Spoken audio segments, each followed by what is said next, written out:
Bienvenue à une nouvelle vidéo des médiumnités et consciences cosmiques.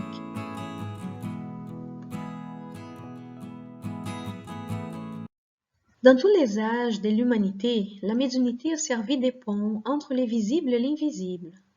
Dans plusieurs cultures, les médiums étaient très respectés, comme les chamans dans les cultures amérindiennes. Au Moyen Âge, ceux qu'on appelait des sorciers qui ont été persécutés et tués étaient des médiums. Et depuis le Moyen Âge, la médiumnité a été discréditée de toutes les manières possibles, au point où ceux qui la ressentent ont souvent honte d'en parler de façon sérieuse. De nos jours, parmi ceux qui se rendent compte de leur faculté médiumnique, beaucoup vivent leur médiumnité dans le silence. Certains se font payer pour leurs services par ceux qui cherchent à avoir des conseils sur leur vie, et d'autres étudient pour comprendre leurs facultés et les utilisent de façon bénévole dans des travaux de guérison et de désobsession, comme dans les kardécismes et autres courants spiritualistes.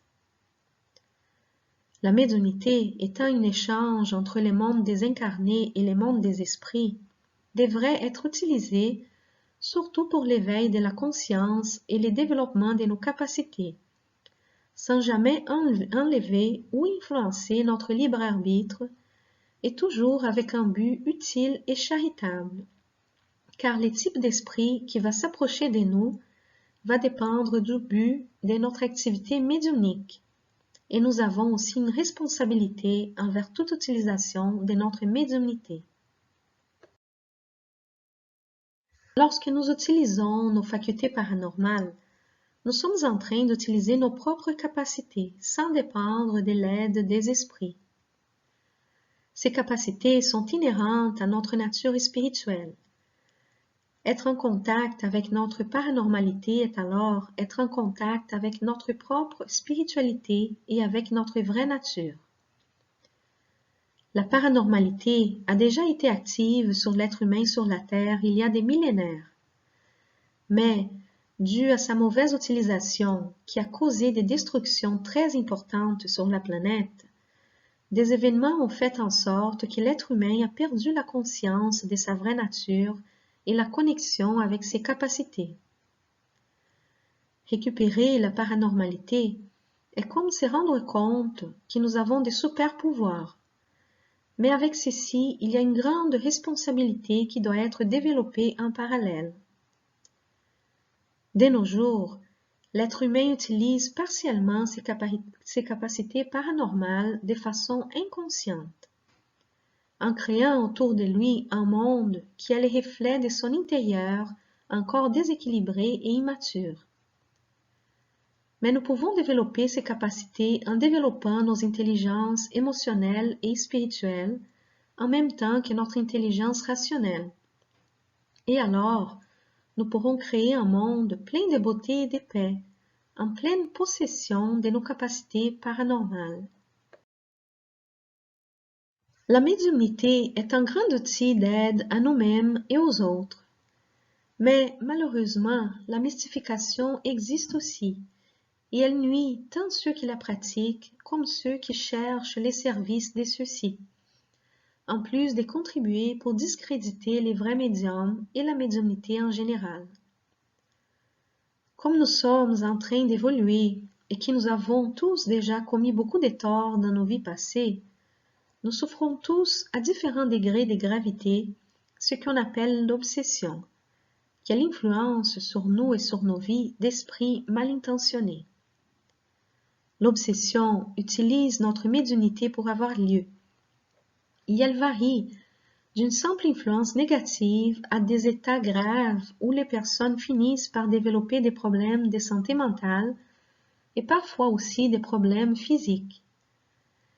Mais avec l'amélioration de notre morale et le développement de notre éthique, ces obsessions diminuent progressivement. Toutefois, selon nos objectifs en lien avec la médiumnité, nous pouvons être victimes de nouvelles obsessions, allant de ce qu'on appelle la fascination, quand un médium est complètement fasciné par les idées de l'esprit qui communique à travers lui, même si ces idées sont nettement ridicules, jusqu'à la subjugation, lorsqu'un esprit utilise les médiums à son insu et sans son autorisation expresse et consciente, lui faisant faire parfois du mal aux autres et à lui-même.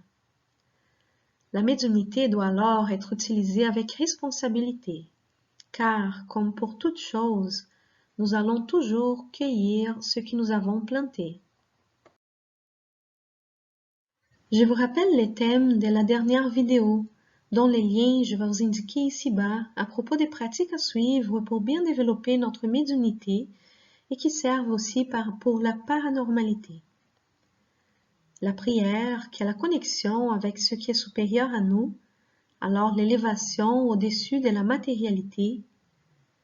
La méditation, qui amène la conscience de ce que nous avons besoin de travailler en nous-mêmes et aide à sentir notre connexion avec les tout. L'action, qui est le chemin pour la connexion avec les autres et qui permet de développer nos capacités et qui a alors un effet sur l'évolution personnelle et collective. Et l'étude à travers lesquelles nous comprenons le pouvoir de la prière et de la méditation et qui nous donne les clés pour enlever les limites de l'action. Je vous rappelle aussi les chemins à suivre tant pour la bonne utilisation de nos facultés comme pour notre élévation en tant qu'individu. Travailler sans cesse sur la connaissance de soi, chercher à acquérir de plus en plus de connaissances et la pratique constante du bien. Ces 3 points sont les seuls qui peuvent nous permettre de grandir et d'accompagner l'évolution inévitable de la Terre. Et je vais finir cette vidéo avec un message à propos de nos capacités psychiques de la part de l'esprit Joana de Angelis, reçu par la médiumnité du médium brésilien Divaldo Franco, qui s'appelle Voix pour l'auto-illumination. L'homme atteint un haut niveau d'évolution lorsqu'il parvient à unir les sentiments et la connaissance, en les utilisant à bon escient. À ces stades, il lui est plus facile de développer ses facultés médiumniques, d'effectuer la découverte de soi et de canaliser ses énergies psychiques et médiumniques au service de la consolidation du bien en lui-même et dans la société. Sa maturité psychologique lui permet de comprendre toute l'ampleur de ses facultés parapsychiques, en surmontant les obstacles qui l'empêchent généralement de développer ses connaissances.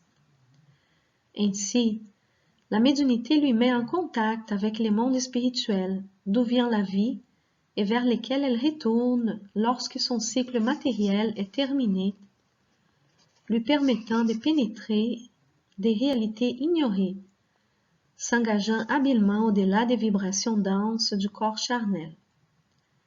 L'exercice des facultés médiumniques, cependant, demande des critères et des soins qui seulement, lorsqu'ils sont pris en compte, apportent les résultats désirés. La médiumnité est inhérente à tous les individus à des degrés d'intensité différentes. Comme les autres, c'est une faculté qui ne dépend pas de la morale, se manifestant chez les bons et chez les méchants, les nobles, les délinquants, les pauvres et les riches. Elle peut s'exprimer avec une grande potentialité de ressources chez des personnes peu scrupuleuses et passer presque inaperçue chez d'autres porteurs de hautes vertus. Elle apparaît chez les créatures ignorantes, alors qu'elle n'est pas évidente chez celles douées des coutures. C'est un patrimoine de vie pour la croissance de l'être en direction de sa destinée spirituelle. L'usage qui en sera fait apportera des événements équivalents dans l'avenir de son utilisateur. Une éducation correcte de la médiumnité commence par l'étude de ses potentialités, ses causes, ses applications et ses objectifs. Une fois la conscience médiumnique acquise, l'exercice systématique sans acte contribue à l'équilibre de ses manifestations. Un comportement sain, basé sur des principes évangéliques, attire les bons esprits, qui commence à coopérer en faveur du médiateur et de la tâche qu'il entreprend, visant les meilleurs résultats possibles. Diriger les forces médiumniques vers des fins élevées nous donne une qualification supérieure, résultant en une contribution à notre savoir éternel. Si vous sentez que vous avez la médiumnité, prenez-la avec un équilibre sincère et soyez dédié à bien l'appliquer. L'homme heureux du futur sera un individu psychique, un instrument sensible et conscient des esprits, lui-même lucide et responsable des événements de son existence. Débarrassez-vous de toute fantaisie autour des phénomènes dont vous êtes l'objet et regardez-les avec réalisme en vous rendant disponible à leur pleine utilisation. Cherchez à mûrir des réflexions autour de ces phénomènes et protégez-les des frivolités, de l'exhibitionnisme vain, de la marchandisation vile, de l'utiliser comme ressource pour l'exaltation de la personnalité ou des passions inférieures.